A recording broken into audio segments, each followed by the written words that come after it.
What's going on, everybody? Dan here with Backyard Flair. I wanted to continue this tutorial. We did the first one on actually pouring a slab of concrete. This one was just a simple 24 by 16, which was going to accommodate a few different cinder block on here. What we're going to go over right now is actually the placement of the rebar.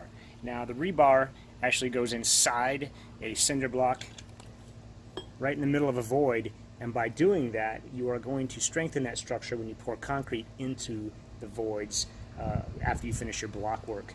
Now, what we've got here is a 1/2 inch rebar. It is number 4. We've actually got a marker.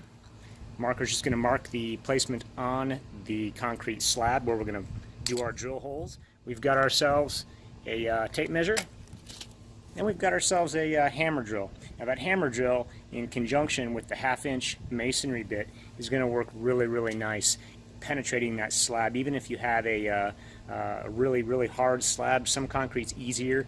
When you hit a good rock or something, sometimes that drill bit doesn't want to penetrate. With a hammer drill, it goes through pretty quick. So why don't we get some started, and we'll show you how it's done. All right, adding rebar to in a slab is actually pretty simple. Like we said, what you're going to do is you're literally going to take a marker, you're going to take a piece of tape, you're going to take a utility pencil, you're going to take you can use a piece of chalk, sidewalk chalk. Anything will really work as long as you can see the mark that you make inside the void. So what you're going to do is you're actually going to take, let's go void number 1 and number 3. So what we're going to do is we're going to actually go down, we're going to mark the center of that void. And by marking the center of that void in both of these holes, you're actually going to be able to remove those blocks and be able to see exactly where you need to drill your holes. So if you lay your blocks out dry with no mortar in the beginning, it's much easier to do as far as marking where your rebar needs to go. So let's remove the blocks. Okay, with the blocks removed, you can now see the points that we actually marked on the slab in voids 1 and 3. Looking at this, you're looking at about a 4-inch measurement in on both sides of your slab, okay, on both marks. And that would have been in the middle of a void where your block work was about 8 inches wide, and a 8/8/16 that you're looking at here is actually 7 5/8 and 15 5/8. So this is about centered in that block void. So we're going to go ahead and do some drilling here with our hammer drill and our 1/2 inch drill bit and show you how it's done. It's really simple. Let's get started. One thing I cannot stress enough when you're doing any kind of drilling, any kind of cutting of cinder block, is that you wear eye protection. It's very important. Last thing you want is to get hurt on a masonry build where it's actually supposed to be kind of fun. So just make sure you wear your eye protection.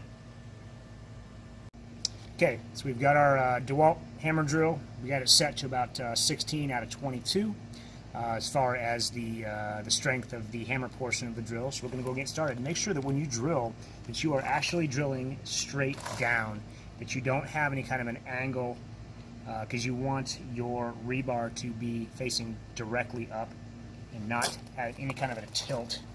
So we'll go ahead and get started.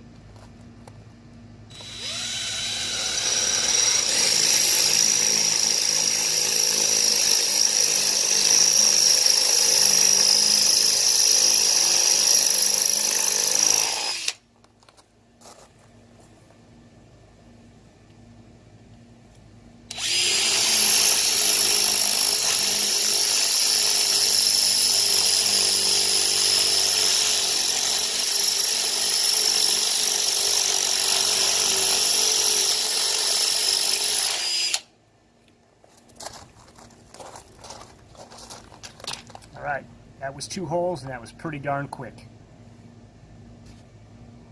Alright, so now we've got our holes drilled. They're probably not quite as deep as the entire slab. You don't want to necessarily go all the way through the slab, but you want enough to where your rebar won't shift. So you don't want to go just a 1/2 inch or an inch. You want to do a couple inches deep if you can. So which is what we did. So what do you do now? What we're going to end up doing is we're going to install the rebar. There may be a little bit of dust in the hole. Not a big deal. Now that did not go down as far as I wanted it to, so we're going to use our little hammer and we're going to drive that rebar into that slab a little bit. Now it made, there, I just hit the rock bottom, a couple inches down. Now that is it's pretty tight. I probably won't be able to get that out with my hands. And we're going to do the same thing on the other side. That's pretty tight as well, so that's not going anywhere. So it's literally that simple. So now let's get some blocks on there. Let's check this out. I'm going to go ahead and add a couple blocks. See, when we go dry on this with no mortar, you can move stuff around a little bit.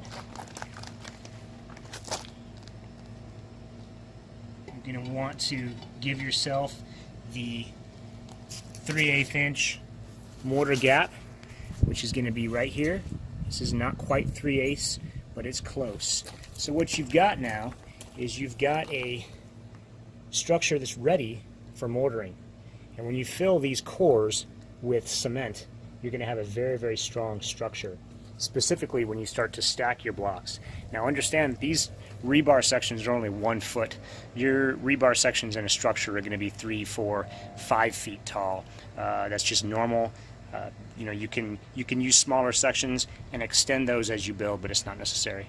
But that's literally how easy it is, folks. If you have any questions, let us know. We'd love to hear from you. Anything that you think we can do to help your builds, we'd love to make a video for you.